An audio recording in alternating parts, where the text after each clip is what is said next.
प्यारे विद्यार्थियों, ADARATE unit plus 2.0 में आप सभी का स्वागत है। हम लोग पढ़ रहे थे विद्युत चुंबकीय तरंग, पार्ट 1 का लास्ट चैप्टर है, थ्योरी कंप्लीट कर चुके हैं। आज हम लोग क्या देखने वाले हैं, इसका आंकिक देखने वाले हैं, यानी कि इसमें जो न्यूमेरिकल है। मजे की बात यह है, इस चैप्टर का न्यूमेरिकल हमको बहुत अच्छा लगता है। अब अभी आप पूछेंगे क्यों, तो क्यों के लिए जरा न्यूमेरिकल देख लेते हैं, अभी हमको पता चल जाएगा क्यों अच्छा लगता है। चलो ठीक है, बता ही दे रहे हैं। क्या बता दें, यक्का फार्मूला सारे सवाल में लगेगा। क्या करेंगे, यक्का फार्मूला सारे सवाल में लगेगा। आसानी से आंख बंद करके हम लगाएंगे ई नाट बटे बी नाट बराबर सी, या कहीं कहीं लगा देंगे ई बटे बी बराबर सी।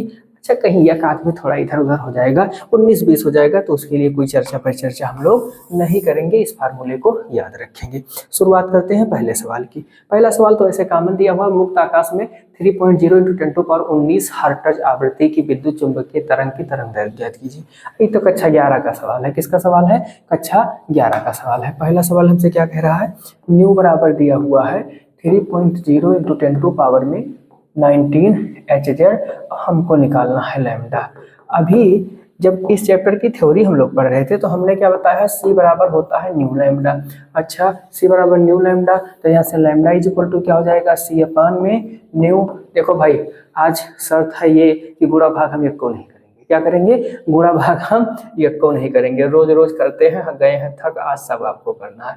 तो ये हो गया 10⁻8, और ये क्या हो गया 3 × 10⁻19। अब गुणा भाग कर लीजिएगा, मीटर में उत्तर आ जाएगा। ठीक, ये हो गया पहला सवाल। दूसरा सवाल क्या कह रहा है, इसी पे लगाए दे रहे हैं। दूसरे वाले में दिया हुआ है lambda is equal to 1 angstrom. तो क्या हो जाएगा, यह पूरे 10⁻−10 मीटर हो जाएगा। अब हमको निकालना है न्यू। एक मजे की बात आपको बताएं, विद्युत चुंबकीय तरंग कोई भी हो, विद्युत चुंबकीय तरंग कोई भी हो, चाहे जिस प्रकार की हो, सबकी चाल समान होगी। सबकी चाल क्या होती है? समान। कितनी?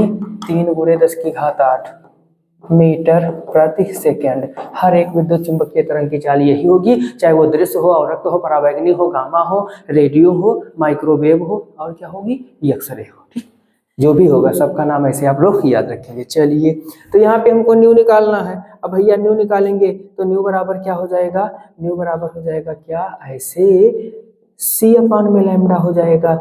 ये हो गया 3 × 10⁸ और बटे ये × 10⁻−10। अच्छा, अब इसका कैलकुलेशन हम कर सकते हैं। इसको तुरंत ऊपर ले जाएंगे, 10 की पावर ऊपर -10 ऊपर जाएगा, प्लस हो जाएगा 18 हो जाएगा। लेकिन कहें कैलकुलेशन नहीं करेंगे तो नहीं करेंगे। चलो, ये तो हो गया ये। ठीक है, ये आप लोग ध्यान से देख लीजिएगा। अब तीसरा सवाल आ गया, क्यों, जो हमको पसंद है। क्या आ गया भाई, जरा देख लेते हैं। तीसरे के लिए हम लोग इन लोगों को अब सॉल्व कर चुके हैं, थोड़ा सा क्या करेंगे, इनकी कहानी हटाएंगे। तीसरा देखते हैं। निर्वात में कह रहा है, संचारित विद्युत चुंबकीय तरंग के वैद्युत क्षेत्र का सदिश आयाम, वैद्युत क्षेत्र का सदिश आयाम, यानी कि vector E is equal to क्या दिया हुआ है, 3.0 × 10⁻⁴ वोल्ट प्रति मीटर दिया हुआ है। कह रहा है इसके चुंबकीय क्षेत्र का आयाम, यानी कि हमको वेक्टर बी निकालना है। आ गया कि नहीं आ गया, जो हम कह रहे थे। क्या लगा देंगे भैया, E0 बटे B0 is equal to C कर देंगे। हमको B0 निकालना है, तो B0 इज इक्वल टू क्या हो जाएगा, E0 बटे सी। ये क्या हो जाएगा, इसका मान है 3.0 × 10⁻⁴, और इसका है 3 × 10⁸। पूरा भाग कर लेंगे। चुंबकीय क्षेत्र का मात्रक टेस्ला होता है, टेस्ला में उत्तर आ जाएगा। मजे की बात क्या जानेंगे, ध्यान दीजिएगा। जब भी ऐसा क्वेश्चन आएगा तो उसमें क्या ध्यान रखना है, ये क्वेश्चन में ये चीज देखिए,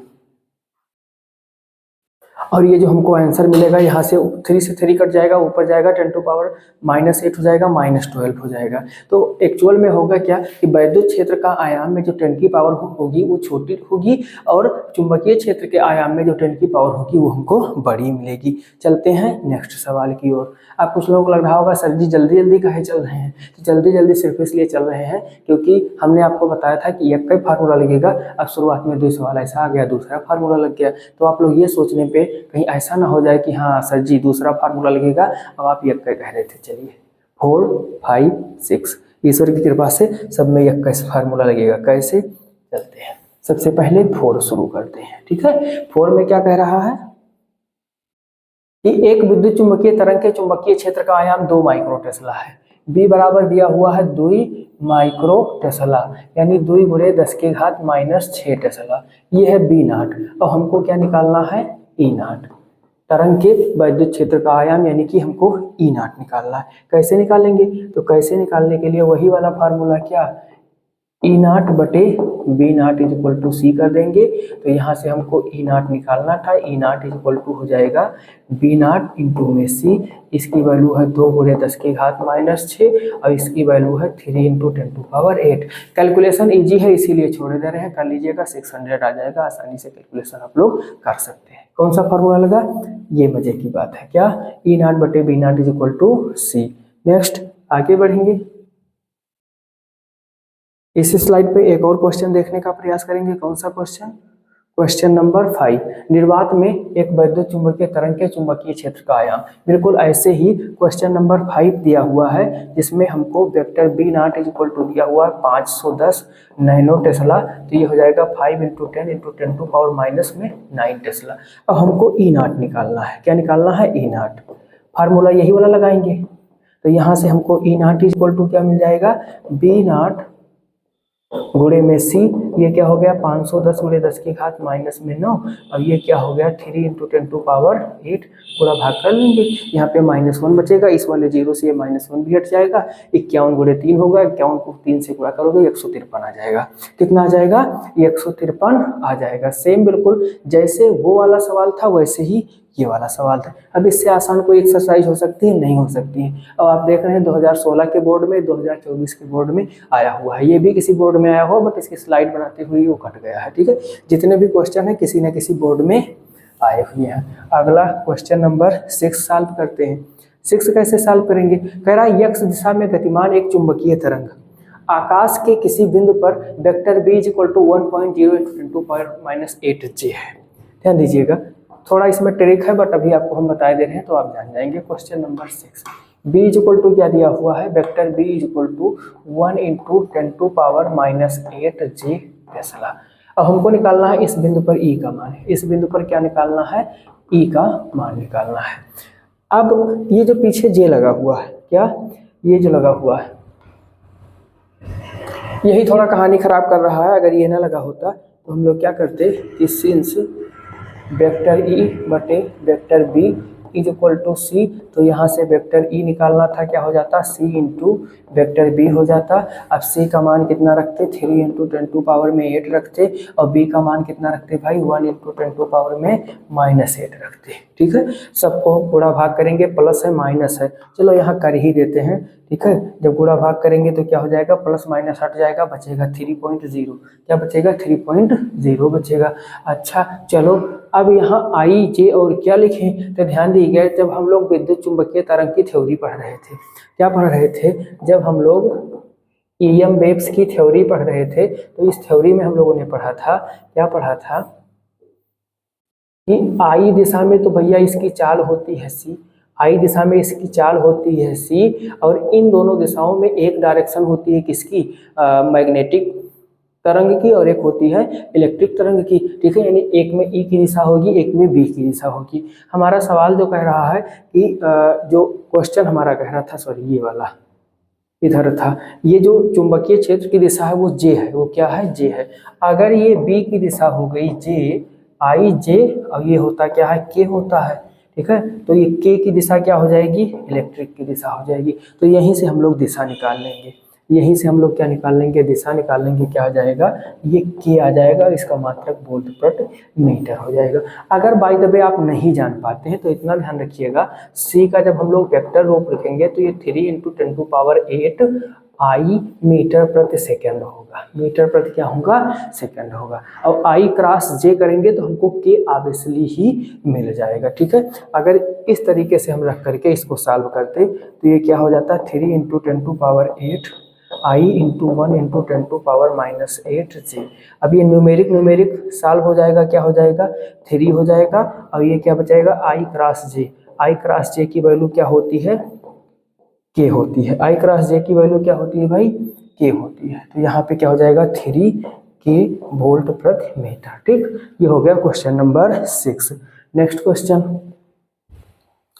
और कौन सा क्वेश्चन दिया हुआ है भाई 7 नंबर, एक समतल विद्युत चुंबकीय तरंग में वैद्युत क्षेत्र के दोलनों की आवृत्ति इतना और आयाम इतना दिया हुआ है।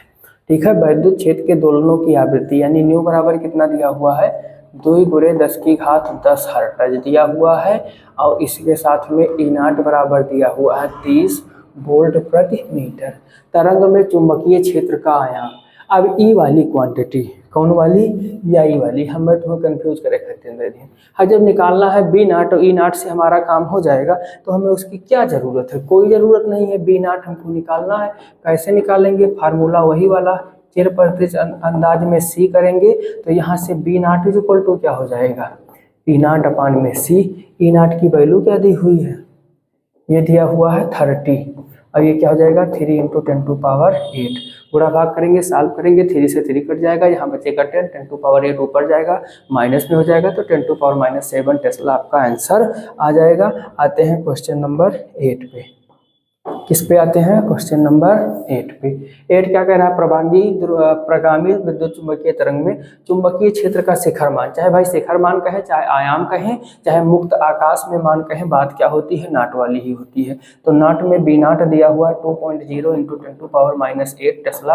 अब अगर नाट में B0 दिया हुआ है तो नाट में हमको E0 ही ज्ञात करना होगा। कहने का मतलब हमको यहाँ से E0 निकालना है, फार्मूला हमारा क्या लगेगा यही वाला लगेगा।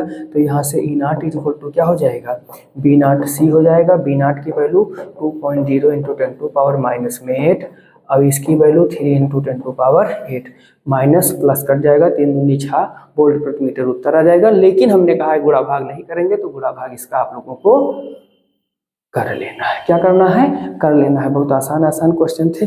अच्छा अभी तो हो गया भाई आसान आसान, क्या हो गया आसान आसान। थोड़ा सा ट्विस्ट देख लेते हैं। क्या, ये देखिए ट्विस्ट क्या देखना है, क्वेश्चन नंबर 9, ये 10 होगा, ये क्या होगा भाई 0 नहीं होगा, ये 10 होगा। चलो ट्विस्ट 9 नंबर कह रहा है एक समतल विद्युत चुंबकीय तरंग में अधिकतम चुंबकीय क्षेत्र की तीव्रता 3 × 10⁻⁴ टेस्ला है।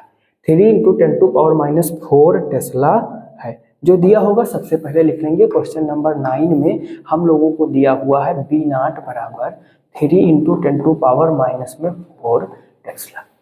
वैद्युत क्षेत्र की अधिकतम तीव्रता यानी हमको E0 निकालना है। क्या निकालना है, E0। यहाँ तक तो काम सही है। फिर कह रहा है संगत औसत ऊर्जा घनत्व की गणना कीजिए। मीन्स वैद्युत क्षेत्र के संगत, किसके, वैद्युत क्षेत्र के संगत। हम लोगों को U, स्मॉल u और स्मॉल e भी निकालना है। अब E गड़बड़ हुआ दिया भाई। चलो सबसे पहले E0 निकालते हैं, फार्मूला नहीं लिखेंगे, बराबर क्या हो जाएगा B0C। तो ये हो गया 3 × 10⁻⁴ और ये क्या हो गया, सॉरी E0 निकालना है। क्या निकालना है, C का मान रखेंगे तो क्या हो जाएगा 3 × 10⁸ हो जाएगा। अब यहाँ -4 है, यहाँ क्या है 8 है, तो 3 3 हो गया 9 और 10⁻ क्या हो जाएगा 4 वोल्ट प्रति मीटर हो जाएगा। अब ध्यान दीजिए UE बराबर क्या होता है, तो ये बराबर होता है 1/2 ε0 E² होता है। हमको वैल्यू पता है E0 की, यह आप भाई निकाले हैं, तो ये क्या हो जाएगा 1/2 ε0 और ये जो E होता है ये होता है E0/√2 का √2 के बराबर होता है, स्क्वायर लगा हुआ, स्क्वायर कर देंगे तो U स्मॉल e बराबर हो जाएगा 1/2 ε0 E0 स्क्वायर। अब ये √2 से 2 हो जाए तो यही 2 दूना 4 हो जाए, क्या हो जाए 4, 1/4 ε0 के मान 8.85 × 10⁻⁻12। E0 के मान निकला है 9 × 10⁻4, तो ये हो जाए 9 × 9 और 10⁻4 के वर्ग करी हो 10⁸8। अब यह के गुणा भाग तो सब करिए। अब इसका गुणा भाग आप लोगों के लायक है, इसको आप लोग कर लीजिएगा। ये 4 क्यों आया, क्योंकि बुक में आप जब देखोगे तो बुक में एक्चुअल में होगा क्या कि ये डायरेक्टली 4 लिखा हुआ है और यहाँ पे हमने आपको बता दिया कि ये 4 कैसे आया। यहाँ पे होता है E²। इस फार्मूले को हम लोग जो संधारित्र वाला चैप्टर था उसमें डिराइव करे थे, ठीक है, उपयोग यहाँ पे आया है। संधारित्र वाले चैप्टर में डराइव किए हैं, उपयोग यहाँ पे आया है। अच्छा, अब ई की वैल्यू पता नहीं थी, ई नॉट की वैल्यू पता थी, तो ये ध्यान रखिएगा जो ई बराबर होता है वो क्या होता है, ई नॉट अपान में √2 होता है, वही हमने रख दिया। अब चूंकि ये स्क्वायर था, इसका भी स्क्वायर किए तो √2 का स्क्वायर किए 2 हो गया, 2 से मल्टीप्लाई किए तो यहाँ क्या हो गया 1/4 हो गया। ठीक, इसका बुरा भाग कर लीजिएगा। इसके बाद में है क्वेश्चन नंबर 10। क्या है क्वेश्चन नंबर 10? अब ये 10 नंबर औरो जानदार है। 10 नंबर क्या है, औरो जानदार है। कैसे जानदार है, ये कह रहा है एक विद्युत चुंबकीय तरंग, इसका इक्वेशन कुछ 50 साइन ऐसे पता नहीं क्या करके दिया हुआ है, न्यूटन प्रति कूलाम द्वारा दर्शाया गया है, न्यूटन प्रति कूलाम द्वारा दर्शाया गया है। अनुप्रस्थ परिक्षेत्र 10 सेंटीमीटर स्क्वायर अनुप्रस्थ परिक्षेत्र एवं 50 सेंटीमीटर लंबाई के बेलन में यक्ष अक्ष के अंदिश ऊर्जा घनत्व ज्ञात कीजिए। यक्ष अक्ष के अंदिश हमको क्या निकालना है, ऊर्जा घनत्व निकालना है। तो तरंग का क्या है, विद्युत क्षेत्र है। क्या है भाई, विद्युत क्षेत्र। ध्यान दीजिएगा, ये इसका विद्युत क्षेत्र है। तुलना करेंगे E = E not sine omega T minus के अक्ष से, तो हमको सवाल नंबर 10 में क्या मिलेगा भाई, सवाल नंबर 10 में हमको E नॉट बराबर मिल जाएगा 50। E नॉट बराबर क्या मिल जाएगा, 50 न्यूटन प्रति कूलाम। न्यूटन प्रति कूलाम और वोल्ट प्रति मीटर दोनों इसका मात्रक होता है। फिर हमको A बराबर दिया हुआ है 10 सेंटीमीटर स्क्वायर, तो बराबर हो जाएगा 10 × 10⁻⁻4 मीटर स्क्वायर, यानी A बराबर हो जाएगा 10⁻³ मीटर स्क्वायर। 50 सेंटीमीटर लंबाई, L बराबर है 50 सेंटीमीटर, तो ये हो जाएगा 50 × 10⁻² मीटर। इतना चीज दिया है। अब हमसे कह रहा है कि इसको यक्ष अक्ष के अदिश बेलन के अनुरूप में बनाना है। बेलन बनाएंगे तो भैया ऐसे बनेगा, कैसे, ऐसे बनेगा। तो ये इसका क्षेत्रफल दिया हुआ है, ये लंबाई है 50 सेंटीमीटर और क्षेत्रफल कितना दिया हुआ है 10 सेंटीमीटर स्क्वायर। अब इस तरीके से अगर हम बना दें तो कितनी ऊर्जा प्राप्त होगी।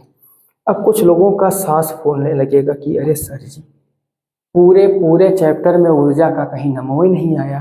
भाई सवाल है, हम लोगों को घुमाएगा नहीं तो हम लोग घूमेंगे कैसे। कुछ नहीं आया तो UE बराबर 1/4 एप्सिलॉन नॉट E स्क्वायर हम लोग जानते हैं कि नहीं जानते हैं। यह देखो यहाँ पे निकाले हैं, सॉरी उसको इरेज कर दिए हम, तो E नॉट स्क्वायर, सॉरी यहाँ पे क्या होगा E नॉट स्क्वायर। अच्छा, UE बराबर क्या होता है, तो UE बराबर होता है ऊर्जा बटे आयतन। क्या होता है, ऊर्जा बटे आयतन। अच्छा चलो ये हो गया। अगर हम आयतन की बात करें, किसकी बात करें, ये हो गया UE बराबर।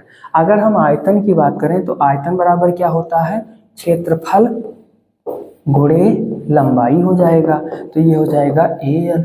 यहाँ से अब अगर हम इन सब का मान रखें तो UE बराबर हो गया U बटे AL, तो U बराबर क्या हो जाएगा AL इंटू में UE हो जाएगा। यही वाला कॉन्सेप्ट हम लोग यूज कर देंगे तो हमें ऊर्जा U = क्या मिल जाएगी, ऊर्जा घनत्व और गुणे में आयतन।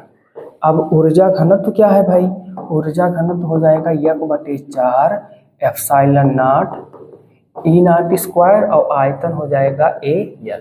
सबका मान रख देंगे 1/4, एप्सिलॉन नॉट का मान 8.85 × 10⁻⁻12, E नॉट का मान हमको 50 मिला था, इसका स्क्वायर कर देंगे। A का मान हमको क्या मिला था, 10⁻³